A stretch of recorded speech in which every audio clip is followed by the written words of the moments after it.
तो नस्ल तो अपने देश में बहुत हैं, पर हमने उन्हीं नस्लों को यहाँ पे रखा है जो कि अपने इलाके की है, क्योंकि इन गौ माताओं को यहाँ की मिट्टी, यहाँ के पेड़ पौधे वो ज़्यादा सुहाते हैं। नमस्कार, मेरा नाम है मिलन शर्मा और आप माटी इंडिया में देखिए मेरा एपिसोड।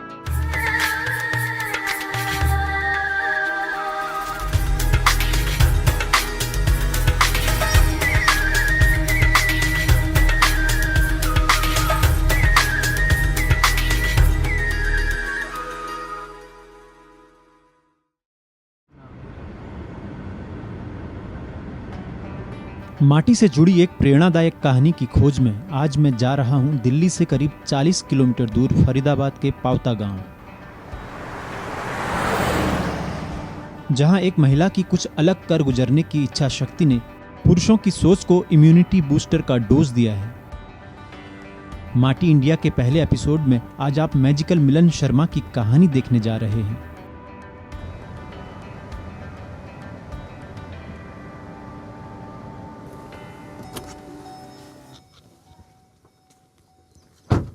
कुछ अलग करने की चाहत, कुछ अलग करने के अरमान अगर आपके दिल में हैं तो आपको मिलन शर्मा की कहानी जाननी चाहिए, मिलन शर्मा से मिलना चाहिए।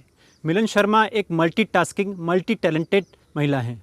बड़े बड़े शहरों में जहां यंगस्टर एमएनसीज ग्लैमर और चकाचौंध के पीछे भागते हैं, वहीं मिलन शर्मा देसी गायों का फार्म और ऑर्गेनिक फार्मिंग करती हैं। तो चलते हैं, आज मिलन शर्मा से मिलते हैं।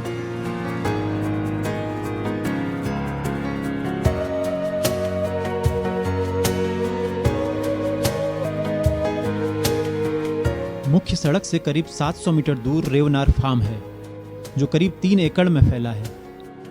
साथ ही 12 एकड़ जमीन इसके बाहर के इलाके में लीज पर ली गई है। ड्रोन कैमरे से जब आप इस पूरे इलाके को देखेंगे तो विहंगम दृश्य नजर आएगा। जैसे ही आप फार्म के अंदर जाएंगे, आपको पॉजिटिव वाइब्स मिलने लगेंगी। अचानक से आपकी ऑरा शक्ति बढ़ने लगेगी। अब मैं मिलन शर्मा के फार्म में आ चुका हूँ। इस फार्म में क्या कुछ बना हुआ है, कहाँ कैसे क्या चीज़ें चल रही हैं, सब आपको बताऊँगा, सब कुछ आपको दिखाऊँगा। साथ ही आपको मिलन शर्मा की पॉजिटिव सोच से भी रूबरू करवाऊँगा। मिलन शर्मा कैसे इस फार्म को रन करती हैं, ये सब बातें आप देखेंगे। साथ ही आप ये भी देखेंगे कि आखिर इस फार्म में देसी गौवंश की कौन कौन सी प्रजातियाँ पाली जा रही हैं, उनका दूध कैसे एनसीआर में सेल किया जा रहा है।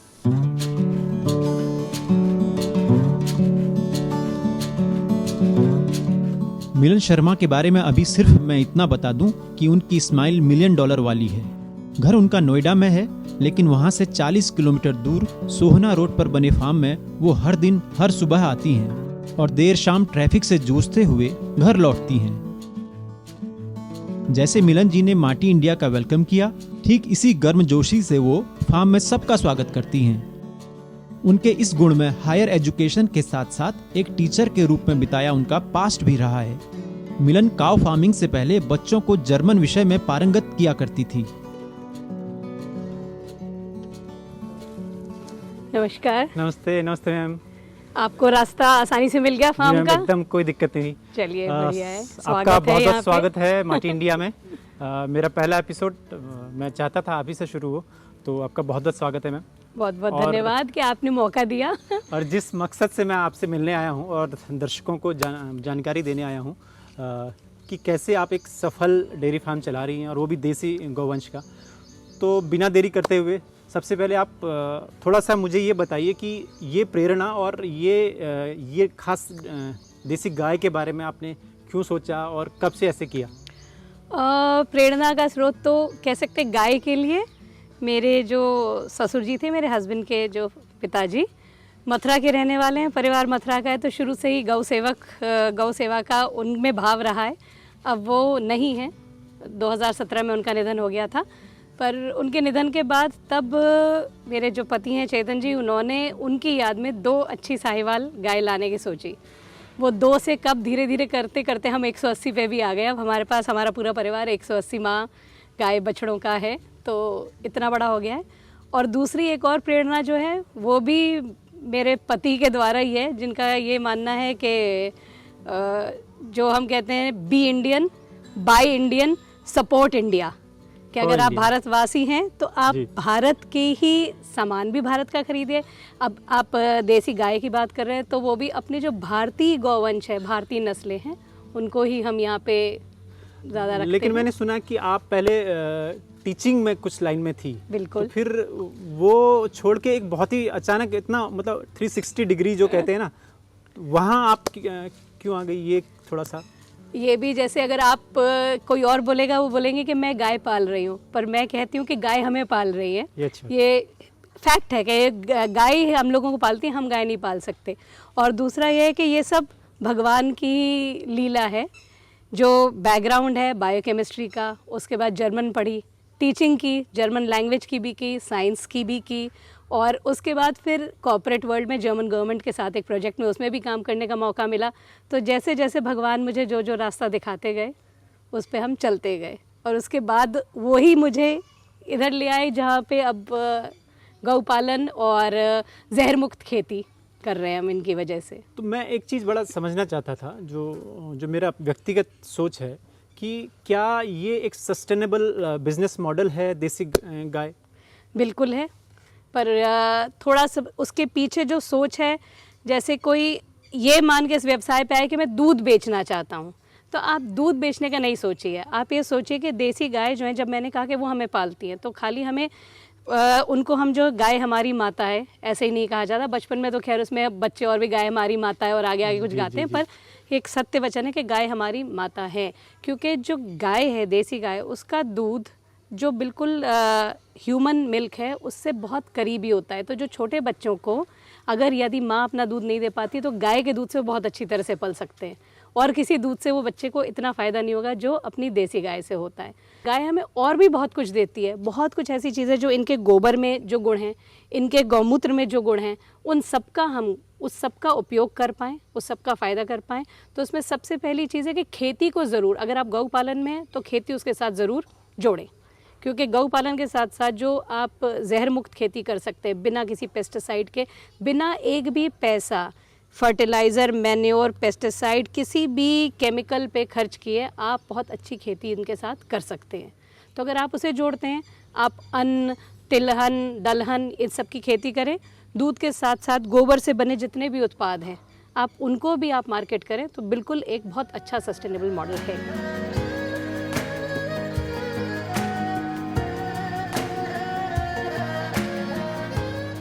शहर में गौपालन का व्यवसाय खड़ा करना आसान नहीं। यहाँ न गोचर भूमि होती है, न ग्रीन फोडर आसानी से मिलता है, लेकिन मिलन जी ने हर चीज की व्यवस्था शानदार ढंग से की है।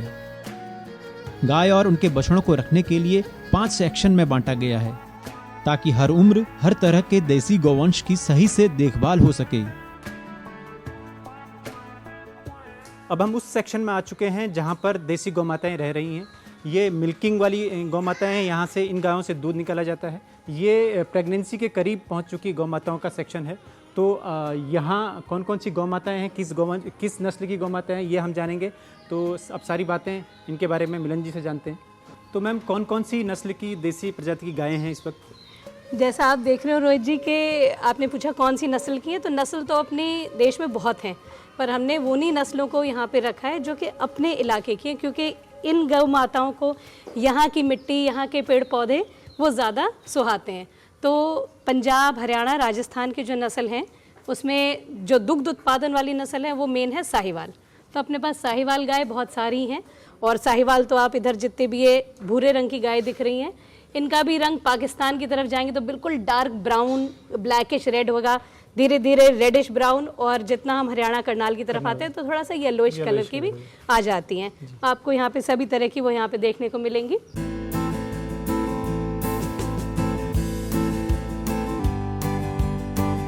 जैसे जन्म के बाद हम आप सब मिलकर अपने बच्चों के नाम रखते हैं, ठीक उसी तरह रेवनार फार्म में गाय के बच्चों के नाम रखे जाते हैं। अमूमन जर्सी और एचएफ गायों के फार्म में गायों को सीरियल नंबर से जाना जाता है। ये देसी गौ माताओं का प्रेम ही है कि हमारे यहाँ पौराणिक काल से नाम रखने की प्रथा है, ताकि गौ माता परिवार के सदस्य की तरह रहे।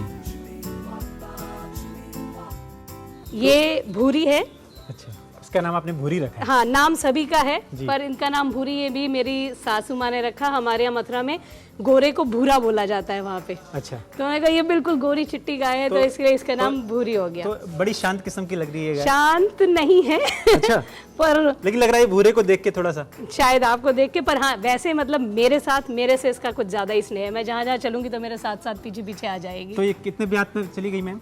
ये इसकी 6 ब्यात हो चुकी हैं। अच्छा, तो इनकी एज करीब 8 साल होगी या 8 साल, 8 से 9 साल होगी कम से करीब कम। यहाँ बैठी हुई है मनीषा, बहुत ही ध्यान से कैमरे की तरफ भी देखेगी क्योंकि ये भी एक इनका इंडिकेशन है। जो जितनी सचेत गाय है जी, उतनी अक्लमंद है और उतना ही वो आपकी तरफ भी भाव प्रेम भी रखेगी बच्चे के लिए भी, और दुग्ध उत्पादन भी उसी का ज़्यादा होता है। तो ये जो गाय है ये अपने को 18-20 लीटर बच्चे को पिलाने के बाद दे देती है।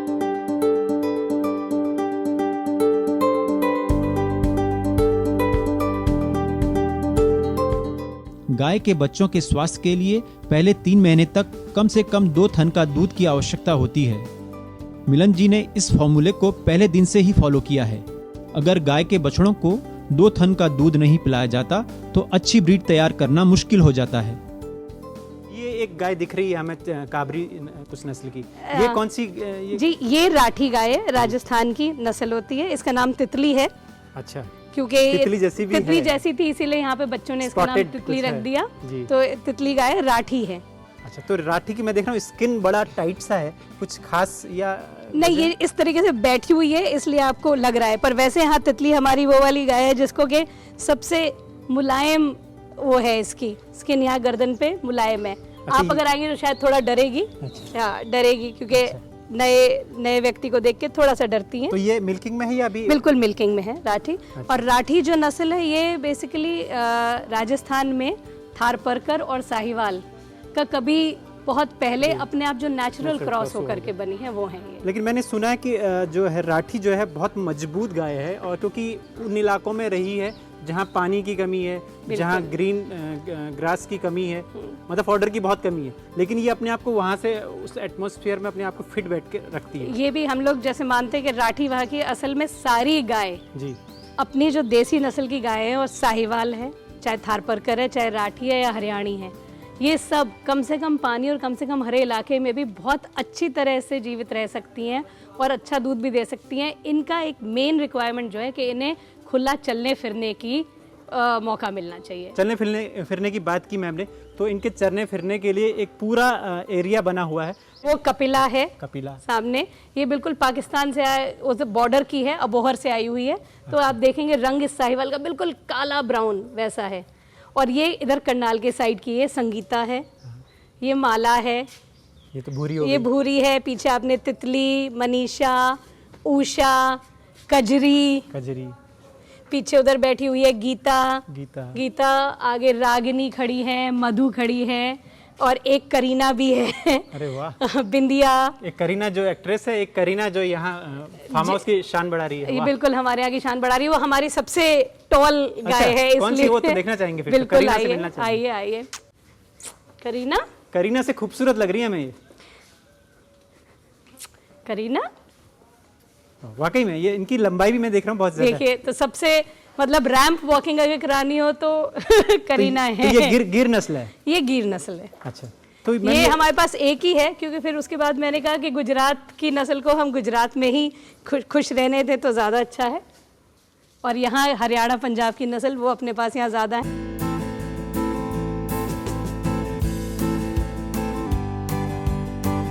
देसी गौपालन बड़ा व्यवसाय बनकर उभरा है, लेकिन एचएफ और जर्सी के भारत में जड़ें जमाने के बाद हम भारतीय नस्लों को सहेज कर नहीं रख सके।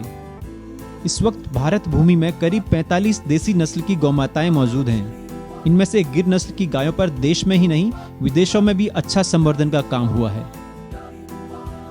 एक्चुअली में गिर को लेके बड़ा क्रेज है, लोग गिर करते हैं, गिर का दूध पीना है, और थोड़ा सा ज़्यादा मार्केटिंग स्ट्रेटजीज भी हैं। लेकिन आप क्या कहना चाहेंगे इस बारे में? देखिए, अपनी जितनी भी देसी नस्ल की गाय हैं भारत के, खाली गाय ही नहीं, मुर्रा भैंस, अपने यहाँ की जितनी बकरियों की भी ब्रीड हैं, जितनी प्रजातियाँ हैं, और ऊँट, इन सबके ही मिल्क में A2 अलील पाई जाती है। जो प्रोटीन A2 अलील का हम कहते हैं देसी गाय का, वो अपने यहाँ की हर ब्रीड में है। गायों में जब होल्स्टाइन फ्रिजियन और जर्सी का क्रॉस इंडिया में हुआ कि दूध उत्पादन बढ़ाने के लिए किया गया, तो A1 अलील मिक्स होकर के आ गई। पर दूध वाइज बाकी इन सभी की जो ये बोलते हैं ना, इनका जो हम पे ये सूर्य केतु नाड़ी जो इन पे जा रही है अपनी, अगर अभी आपने कहा कि इनकी ये गिर है, साहिवाल है, अपने यहाँ की कुछ ऐसी भी देसी नस्ल है जिनका हम कोई नाम नहीं दे सकते, पर उनमें भी ये सूर्य केतु नाड़ी मौजूद है, तो उनका दूध भी उतना ही हमारे लिए लाभप्रद है जितना कि गिर का या साहिवाल का या थारपारकर का। नहीं, लेकिन मैं देखता हूँ कि अगर मार्केट की बात करें, अगर हम बिजनेस मॉड्यूल की बात करें, तो गिर को मतलब बहुत महंगा और लोग बड़ा खरीदना एक आम किसान के बस की बात नहीं है। थोड़ा सा क्योंकि सरकारी इंस्टीट्यूशंस ने इन पे इनकी जाति को और अच्छा करने पे काम ज़्यादा किया है, तो जो हम कहते हैं कि प्रजनन कराया गया है इनका, वैसे कराया गया कि बहुत अच्छी जो बुल है उसकी माँ बहुत हाई यील्डर रही है, उसके और बच्चे पैदा करने में, उसकी और गाय पैदा करने में, उस पर सरकार ने काफ़ी काम किया है। तो देखिए, गौमूत्र आज नेचुरल गौमूत्र है, बिल्कुल। ये इस गौमूत्र का कोई विकल्प नहीं है दूसरा, ये कहीं से मिक्सर होके या ग्राउंड से होके गंदा होके नहीं आया, सीधे नेचुरल गौमूत्र है। तो देखिए इसकी ताकत।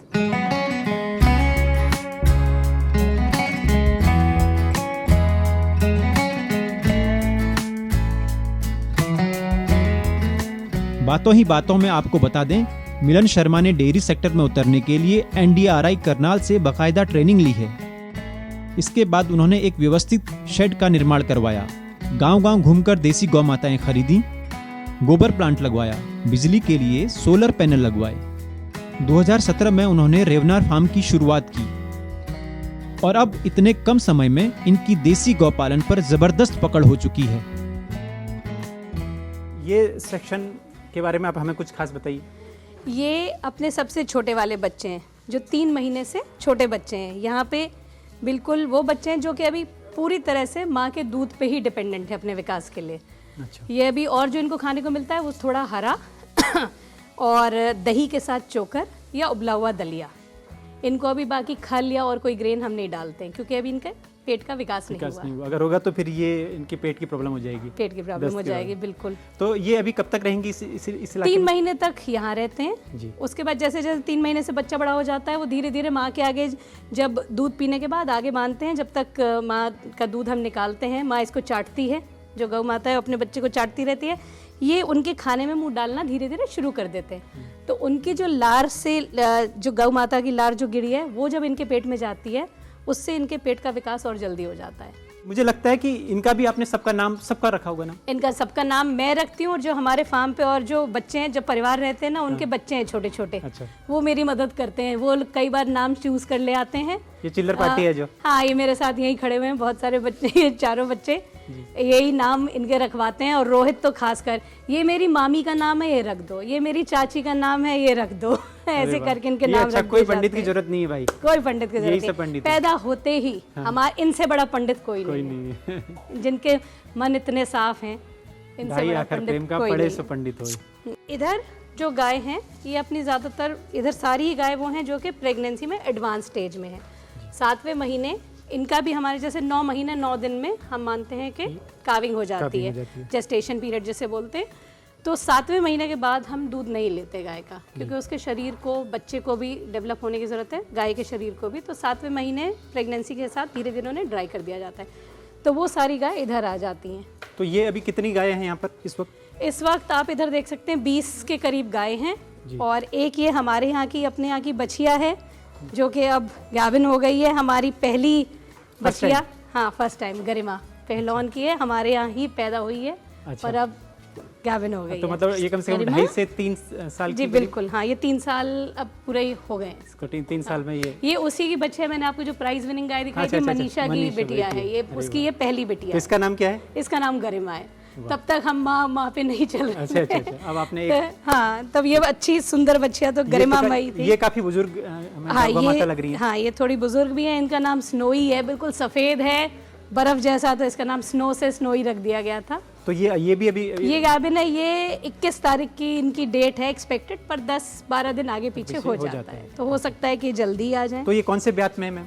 ये तो करीब 7वें 8वें ब्यात की है। अच्छा, तो बहुत। हाँ, तो हमने देखा है वैसे देसी गौवंश कई बार तो 15-15 ब्यात तक चली जाती है। हाँ, सुना तो मैंने भी ये है, मेरा भी नया नया ही एक्सपीरियंस है, इतना मुझे भी नहीं है, 3 साल से ही ये सब परिवार मेरे साथ जुड़ा है। पर जो सुना है कि 10 से 15 ब्यात आराम से चली जाती हैं। हाँ, जो कि अगर आप HF या जर्सी की बात करेंगे, वो 2 से 3 ब्यात के बाद उनमें कुछ ना कुछ दिक्कत आ जाती है कंसेप्ट। HF और जर्सी की बात की, तो HF और जर्सी में आप क्यों नहीं गई? वो तो बहुत सारा दूध देती है, मैंने सुना। उनके दूध में मेन प्रोटीन A1 अलील वाला होता है, जो कि हमारे लिए लाभदायक नहीं है, तो मे भी नुकसान ना करे, पर हो सकता है कि कुछ किसी में नुकसान भी कर जाए, पर लाभदायक ऐसा लाभ नहीं देता।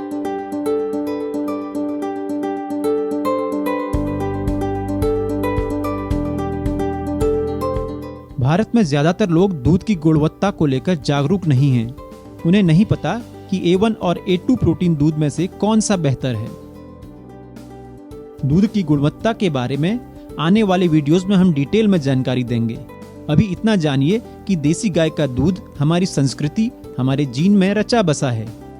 A2 प्रोटीन वाला दूध हमारे शरीर की मजबूती का मुख्य आधार रहा है। रमा, ये रमा है। ये रंभा है। रमा। ये लाली है जो थोड़ा डरती है सबसे, कोई आ जाए तो देखिए पहले ही कांपना शुरू हो जाती है बेचारी। नहीं आ रहे लाली आपके पास। गंगा बैठी हुई है, ये ऋतु है, वीरा।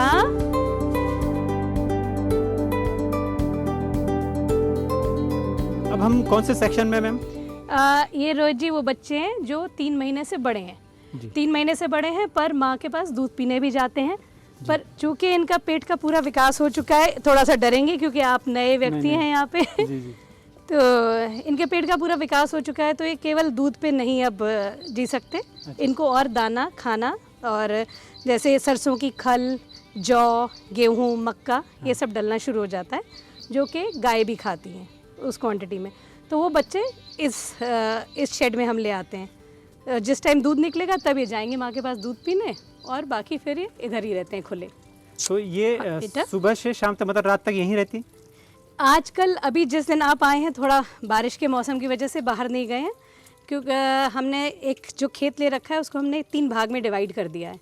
अच्छा। तो एक भाग में 6-7 दिन तक इन बच्चों को छोड़ते हैं, फिर उस भाग को ब्लॉक करके 6-7 दिन तक दूसरे भाग में छोड़ते हैं, फिर उसको ब्लॉक करके 6-7 दिन तक अगले में। तब तक जो ये 14-15 दिन 2 भाग में रहे, तब तक पहले भाग की घास फिर से थोड़ी बड़ी हो जाती है। तो ग्रेजिंग के लिए? ग्रेजिंग के लिए। क्योंकि अब जो चारगाह पहले होते थे गाँवों में, जो खुली जगह होती थी, वो कुछ कह लें कि हम दिल्ली के इतने करीब हैं, तो वो ऐसी जगह कोई रह नहीं गई है सेफ जहाँ पे कि इनको हम छोड़ पाएँ।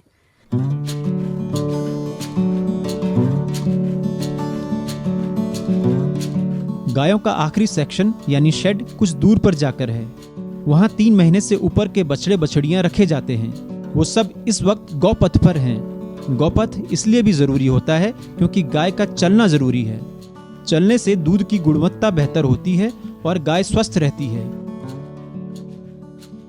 अभी हम उस पथ के करीब पहुंचे ही थे कि बड़े हिफर्स के चारे का वक्त हो गया, इसलिए सभी बछड़े बछड़ियां दौड़ते हुए अपने शेड की ओर बढ़ चले।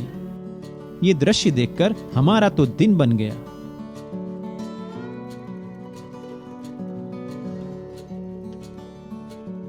कुछ छोटे छोटे बच्चे भी दिखेंगे, और कुछ वो हैं जो 1-1, 1.5-1.5 साल के हैं, वो बच्चे यहाँ पे आगे उधर तक जाते जाते वो छोटे बच्चे आते जा रहे हैं। कुछ हमें उधर भी दिख रहे हैं। वो बिल्कुल जो और छोटे बच्चे आगे आपको दिख रहे हैं, वो अभी पिछले हफ्ते ही इधर आए हैं। अच्छा। तो वो थोड़े दिन के लिए उनको हम खाना भी अलग डालते हैं, क्योंकि नहीं तो बड़े बच्चे उनको तंग करेंगे, उनको खाना नहीं खाने देंगे ठीक से, दादागिरी करेंगे। तो थोड़ा करते हैं, सभी में है, मनुष्यों में भी है तो पशुओं में भी है।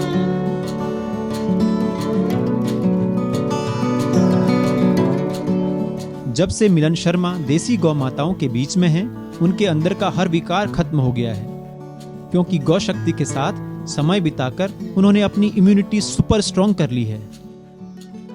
माटी इंडिया की टीम ने रेवनार फार्म में काफी वक्त बिताया। इस बीच शाम 5 बजे दूध निकालने का वक्त हुआ। ये देखकर एक गाय का दूध निकालने खुद मिलन जी बैठ गई। गौपालन में ये बहुत जरूरी भी है। अगर आप हर काम में पारंगत हैं, तब इस व्यवसाय में सफल होने की गारंटी बढ़ जाती है। यहाँ दूध निकालने का वक्त फिक्स है। सुबह अगर 5 बजे दूध निकलता है तो 12 घंटे के बाद शाम 5 बजे ही दूध दुहा जाएगा। किस गौ माता ने कितना दूध दिया है, हर बात नोट की जाएगी।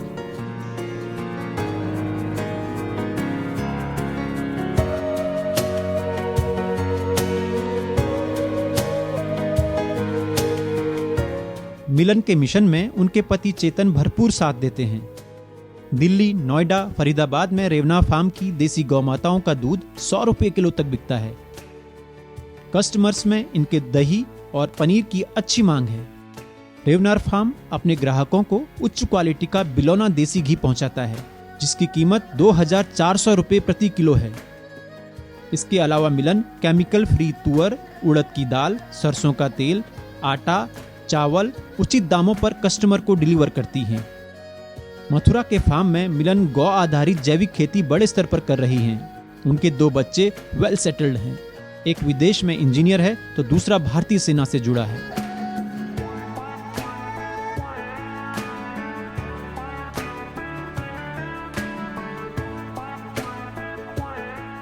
अगर आपको मिलन शर्मा की कहानी ने इंस्पायर किया है तो कमेंट करके जरूर बताइएगा। अगर ये कहानी आपको पसंद आई हो तो हमारे चैनल माटी इंडिया को लाइक और सब्सक्राइब करके बेल आइकन को दबाना मत भूलिएगा।